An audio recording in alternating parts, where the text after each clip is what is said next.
Now that we know the theory of adhesion, we can discuss the surface treatments. We will start by discussing the importance of the surface treatment and the characteristics that affect adhesion.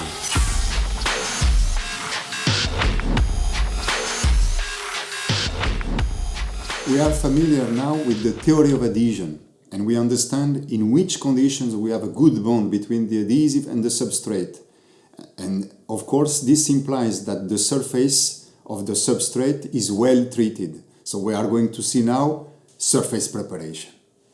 First of all, we will discuss the importance of the surface preparation, the characteristics that affect adhesion, and finally describe the surface of several types of materials. Okay. Why it's so important? Because we want to make sure that the weakest link is never this one and this one, the links corresponding to the adhesion between the adhesive and the substrate.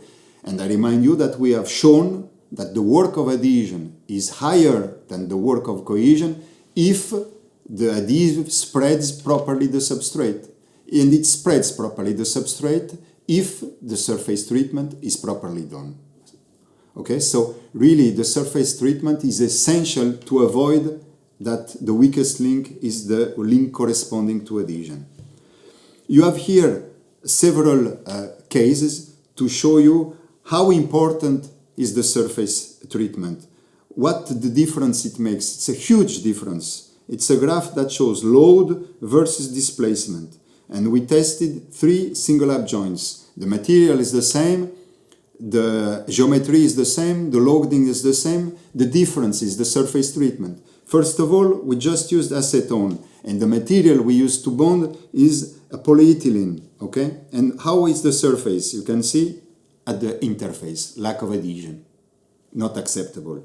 Okay, then we used sandpaper, and there is a small increase, but still adhesive failure, lack of adhesion.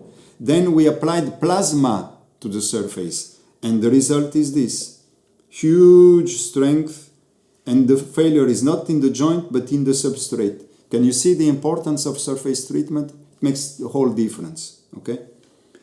Very important also in terms of durability. You have here joint strength versus time immersed in water. We are talking about single lap joints made of aluminum. We produce the single lap joints and then we immerse them into water. And then tests were made after a certain time immersed in water. And the result with different surface treatments, from very, very elementary to very fancy, very elaborate surface treatment, typically applied in aluminum. And what you can see is that initially there is a difference, but not that high.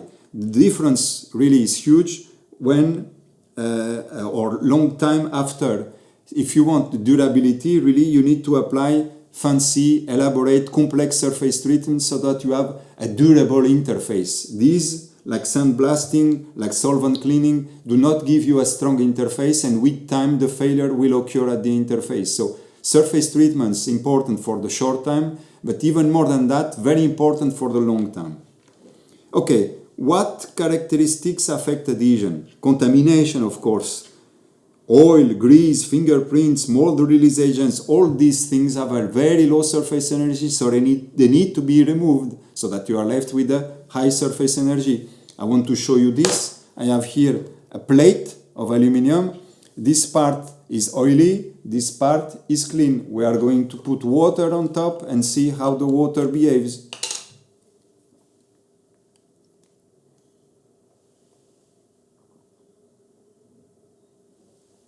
Contact angle very high, very awful shape. Contact angle much better. All right. What other characteristics affect adhesion? Weak boundary layer, and we have talked about that when we referred the weak points associated to the theory of adhesion. Weak boundary layer, I'm talking especially in this case about oxide layers that are weak and weakly attached to the base material. We are talking about rust typically in the case of steel, but you might have the same with other metals. So the surface of the oxide is very nice in terms of surface energy, high surface energy, so this bond will be very good. The problem is that the interface between the oxide and the base material, which is very, very weak, and then when you load this joint, the failure will occur here. So you really want to remove this because this affects a lot the adhesion.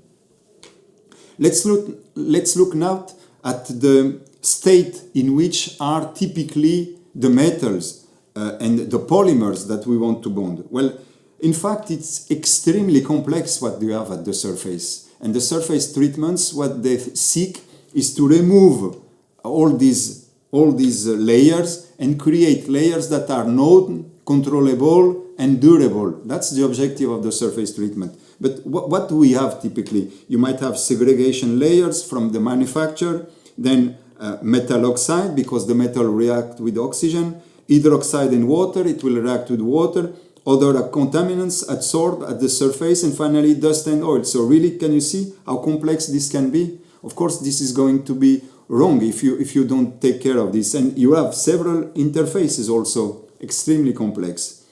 Polymers is not different. You might have oriented layers, again, due to the production substances that migrate. This is also typical, even more when you have elastomers, release agents that are used to take off of the mold in an easy way, and finally dust. Again, when you apply a surface treatment, you want to remove all these things, but even if you remove all these things, the base material still has a low surface energy. So in this case, you need to apply a treatment that can increase the surface energy. But there are other materials. You have composites made of a polymer matrix with fibers. It's very commonly used. I told you that in the introduction. But you have to be careful because if you use, for example, thermoplastic for the resin, it has a low surface energy. You have to be careful with the treatment that you apply, because if you apply a too rough treatment, like a mechanical treatment with shot blasting, you may damage the fibers. And also, you might have many contaminants at the surface that are used during the production, especially release agents. Other substrates, wood. It's quite easy to bond wood, and it's recommended to bond just after the cut. Ceramics and concretes, they are ceramic materials in nature, easy to bond. The problem is that they are porous, so you need to remove the porous part at the surface. Finally, elastomers, possible, but typically there is diffusion of contaminants at the surface, so you need to be extra careful with that part. So we have a first idea about the state of the surfaces. Now we can move to the next module, where we are going to explore the various possibilities that we have in terms of surface treatments for metals and non-metals.